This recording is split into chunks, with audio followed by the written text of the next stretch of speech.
This book is called Cornrows. It was written by Camille Yarbrough and it was illustrated by Carole Byard. This book is about how important it is for children to learn from their elders. Hi, my name is Sister. My other name is Shirley Ann, but everybody calls me Sister. This is my little brother, Mike. Everybody calls him brother, just like they call me sister. Mama says that's the way they do down south where she was born. But you know what? I call brother me too. That's because everything I do, he has to do too. Like when Mama says, I can go out to play till it gets dark, me too has to say, can I go too? He's such a baby. But we have good times. Now, we're going inside to hear one of Mama and Great-Grandma's stories. Every evening we have storytelling time. And Mama and Great-Grandma, they tell some serious dynamite stories. Like yesterday, when we went in, Great-Grandmama was fixing Mama's hair in cornrows. That's what Great-Grandmama calls those braids. She says the braids got that name because our old folks down south planted rows of corn in the fields, and the rows in the cornfields looked like the rows of braids that they fixed in their hair. Mama's hair was looking pretty. So I said, fix my hair in braids, Great-Grandmama. And me too said, fix my hair in braids, Great-Grandmama. Then I said, what's the name of your style, Ma? And old me too said, please, Ma, what's the name of yours? Well, Mama and Great-Grandmama started laughing. They were feeling good because every day when Mama comes home from work, they get together and have a lot of fun talking about what's going on at church and remembering and laughing about when they lived down in Alabama. Sometimes we don't even have to ask to go out and play because Great-Grandmama says, you kids go on out and play now. Anyhow, Mama's hair was ready and she stood up and turned around in front of the mirror like she was going to a dance or something, showing off in her new pretty dress that Daddy bought her. Then she bent down and kissed me on the head, and she said, I delight in telling you, my child. Yes, you please me when you ask it. It's a hairstyle that's called Suku in Yoruba. It means basket. Me too said, basket? Great-Grandmama said, yes, basket. Then old silly me too looked at me and said, you're going to be a basket head. Then he fell out on the floor laughing. But Great-Grandmama said, brother. Oh, and he got up quick because he knew Great-Grandmama would get on his case. I asked Mama, what will you put in the basket, Mama? And she said, I think I'll put love. Then old knock-kneed me too asked Great-Grandmama, what will you put in my basket, Great-Grandmama? And Great-Grandmama said, I think I'll put love. Then he asked her, if I fall down, will the love go away, Great-Grandmama? Oh, no, my darling, she said, because the love, like the basket, will be a part of you. So I asked, what kind of love will you put in the basket, Great-Grandmama? And she said, hand-me-down love, baby. And of course, me too had to ask, what kind of love will you put in my basket, Great-Grandmama? Hand-me-down love, Dumpling, she said. Then Great-Grandmama picked me too up and hugged him in her lap and started humming, just like she does when we're in church. She said, and if you fall down, that old hand-me-down love won't go nowhere because it's going to be a part of you, just like the basket I'm fixing to braid in your hair. Then Mama told me to bring the stool and come sit down so she could fix my hair. Mama and great-grandmama always sing a little bit before they tell their stories. They say that's so they can get in the mood. When I heard Mama start singing real quick, I sat down on the stool in front of her and said, "Mama, tell me a story about cornrowed hair." And real quick, Me Too looked up at great-grandmama and said, "Great-grandmama, tell me a story about cornrowed hair too." And Mama started singing, "I'm telling a story about cornrowed hair." And great-grandmama said, "I'm telling a story about cornrowed hair."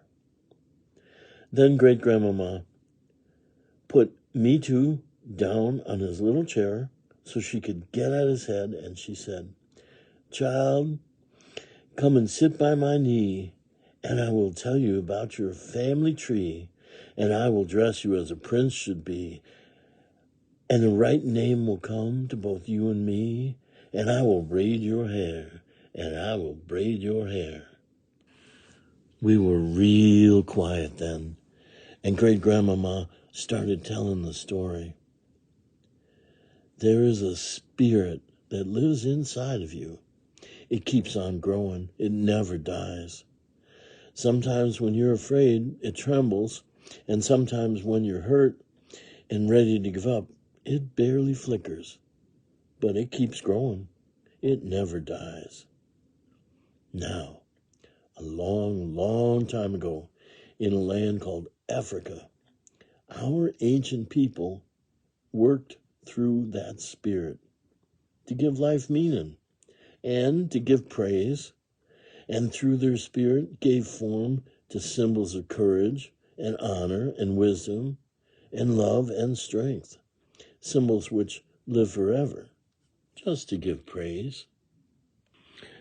Then Mama said, some symbols took form in royal stools, and others took form in sculptured ware, and some took form in ritual masquerade, and some took form in braided hair. Me Too asked Mama, who was wearing the braided hair? Oh, lots of people, Mama said. Everywhere you looked, almost everyone that you would see, people from Egypt to Swaziland, from Senegal to Somali. You could tell the clan, the village, by the style of hair they wore. Then the Yoruba people were wearing 30 braids and more. You would know the princess, queen, and bride by number of the braid. You would know the gods they worshipped by the pattern that they made. Then a terrible thing happened. I said, "What, Mama?"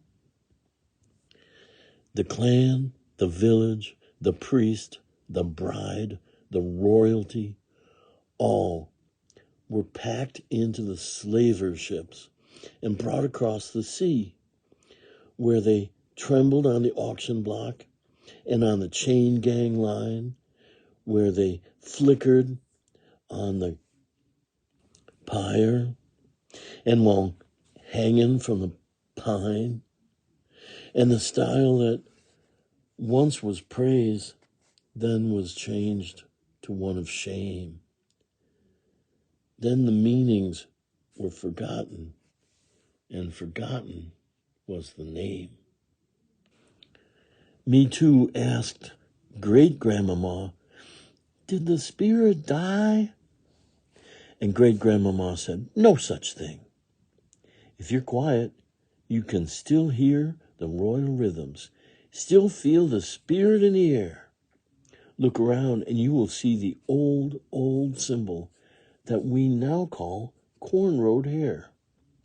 You see, the spirit of the symbol is not changed by time, place, class, or fame, and not even by hate or shame.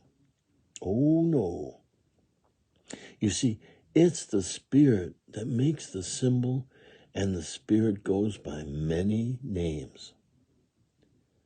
Then Mama said, little girl, little boy, let's play the hair name game. Every day a different style, every day a different name. Me Too said, me first, me first. Where can I get a name, great-grandmama? Great-grandmama said, she's going to tell you. Listen to your mother. And Mama said, you can name it for a river. You can name it for a flower, for the year, for the month, for the day, or for the hour. We started clapping, and great-grandmama said, keep your head still, boy. You can name it for a poem, for a city, for a school. You can name it for your teacher or for the golden rule. You can name it for a hero, for a proverb or a fish. You can name it for a star, for a song, or for a wish. I said, how should we braid it? Great-grandmama said, braid it under, braid it over, braid it upward, braid it down, braid it in circles, braid it in angles. Then you wear it like a crown. I said, how should we style it? Great-grandmama said, style it fancy, style it simple, style with seeds and cowrie shells, style with ribbons, style with ivory, style with beads and tinkle bells. Me Too said, what should we name it, Mama? Mama said, name it Robeson. Name it Malcolm. You can name it Dr. King. Name it Du Bois. Name it Garvey. Name it something you can sing.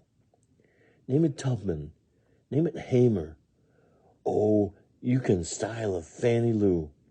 Name it Nzinga, Rosa Parks, and please name it Hatshepsut too. Name it Powell. Name it Carver, Richard Wright, and Langston Hughes. Name it Belafonte. Name it Baldwin. Name it Glory. Name it Blues. Name it Miriam, Catherine Dunham, Mary Bethune, and Josephine. Name it Aretha. Name it Nina. Name it Priestess. Name it Queen. By that time, I had some serious cornrows. So did Me Too. Great-grandmama said, little girl, little boy, with the cornrowed style, let me see your pretty face. Let me see your handsome smile. Now, what are you going to name it? I named mine after Langston Hughes because I can say one of his poems. Me Too named his after Batman. Ah, he's such a baby. Then Daddy came home from work, and he said, we look so fine that after we ate our dinner, he was going to take us all out to hear some sounds. And he did, too. The end. In her 80-plus years of life, Camille Yarbrough has been a distinguished actress and a composer and a singer. She released a recording of her songs and dialogues called The Iron Pot Cooker. And one of her praise songs from that collection was sampled by Fatboy Slim in the late 90s. She lives in New York City now. Carole Byard was born in Atlantic City, New Jersey, on the Jersey Shore. She's been an acclaimed illustrator for the wonderful American poet Eloise Greenfield, and has done work both in books and also paintings. Carole Byard lived to be almost 80 years old herself. She won a Caldecott Honor Award and several Coretta Scott King Awards. As often as possible, she worked with young artists to encourage them. a collaboration between two very dedicated artists. This book has been Cornrows. The text was written by Camille Yarbrough. The illustrations were drawn by Carole Byard.